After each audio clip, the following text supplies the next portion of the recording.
Over these last days, the question's been asked, what is divine alchemy? But then, knowing that the seat of divine science is in the mind, and the seat of divine physics is in the heart, the question is now asked, where is the seat of divine alchemy? So let's see what happens when we mix the chemistry of three simple old stories together in an endeavor to answer this question. The first is that story about the shepherd who every day took his sheep up to the pasture in the hills and declared his devotions. "Oh, great Lord of the universe, you have sent us the sun which grows the green grass for my sheep and makes the hay. I wish that I could weave sandals that I could place on your feet." Or, "Oh, great Lord of the universe, you have given the blessing of lush wool to my sheep. Oh, I wish that I could make a garment that could be placed around your shoulders." One day there was a priestly scholar passing by. When he heard these devotions, and he asked the shepherd, "To whom are you praying?" And the shepherd said, "Oh, I'm praying to God, the Master of the universe." The priestly scholar got angry and berated the shepherd. "What? Do you think that God is a man, that you can make sandals for him and a garment for his shoulders? It is wrong." And he proceeded to teach the shepherd the litanies that were said in the church and the temples. The shepherd attempted to learn these devotions, but after the priestly scholar left, somehow he could not remember, and he was broken-hearted. How could he have been so wrong all of this time? How could he have sinned against the Master of life? And he wept great tears, copious tears.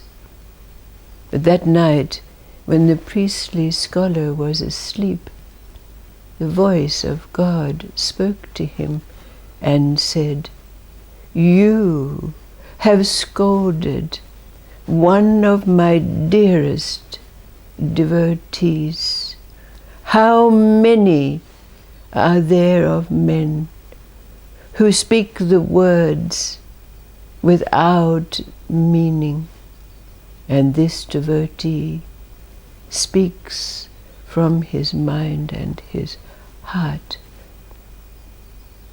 Go to him and make your atonement."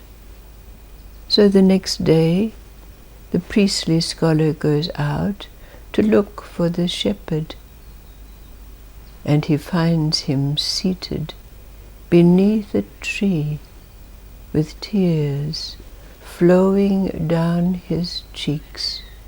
But no longer were they the tears of sorrow, but they were the tears of ecstasy. he had transcended the words and the devotions. The second story is that story again of an abbot of a certain monastery who, walking out one day, was walking by a lake nearby. And in the middle of the lake was a small island. But as the abbot passed, he could hear the sounds of a devotional mantra. Ahom, Ahom. But as he passed, the abbot thought to himself, this is wrong, this is wrong, this is not the right mantra. So he determined that he would correct the one who was singing these words. So he took a boat and rowed out to the small island where there lived a hermit monk who had been intoning his devotional mantra. And the abbot proceeded to write what he said was wrong. The proper words were ah, om, om. So he took his boat back, and a few days later he thought he would pass by and check how this monk was faring. But as he was about to climb in the small boat to row himself over to the island, walking across the water came the hermit monk. And when he arrived, he apologized to the abbot. I'm so sorry, but I have forgotten the words of the mantra that you told me. And very abashed, embarrassed, and chastened, the abbot looked at him and said, please, please continue with the devotions you have spoken.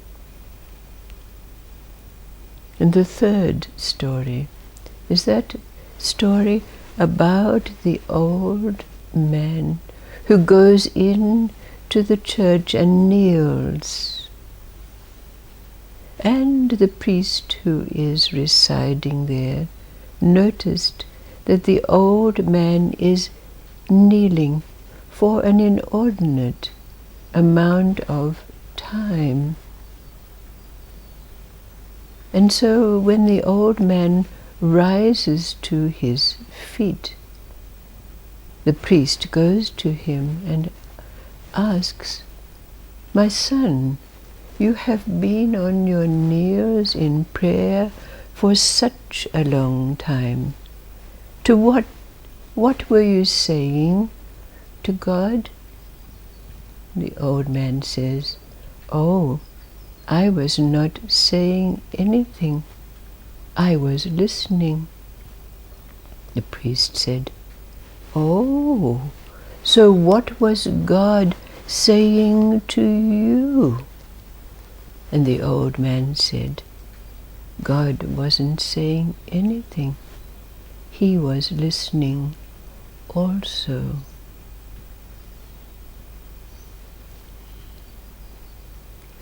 When we mix the chemistries, the essences of these three stories together, what do they bring up for us?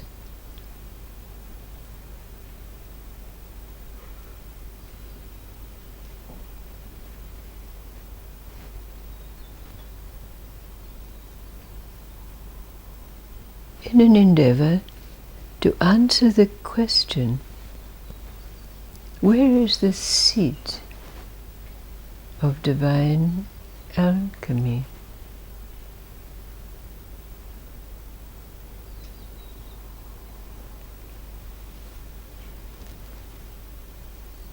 the signs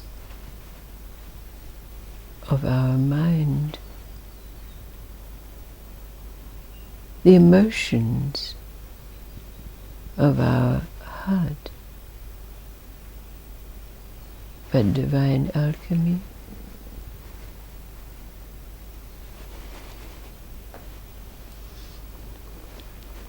Not sure.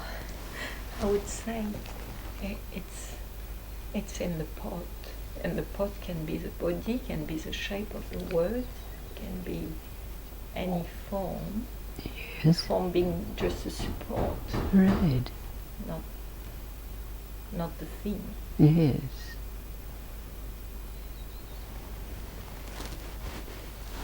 But putting these stories together, the essence of these stories together, what is the essence of these stories that comes up for us? The deep meaning, maybe individually and then collectively, to bring about an elixir, maybe we could say.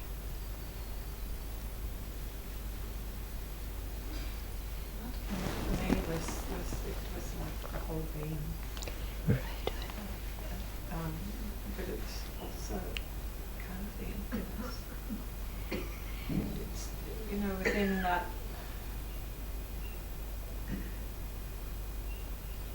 just within, like the story about the listening to God and God's listening to, and that to me sort of epitomised that emptiness, that silence,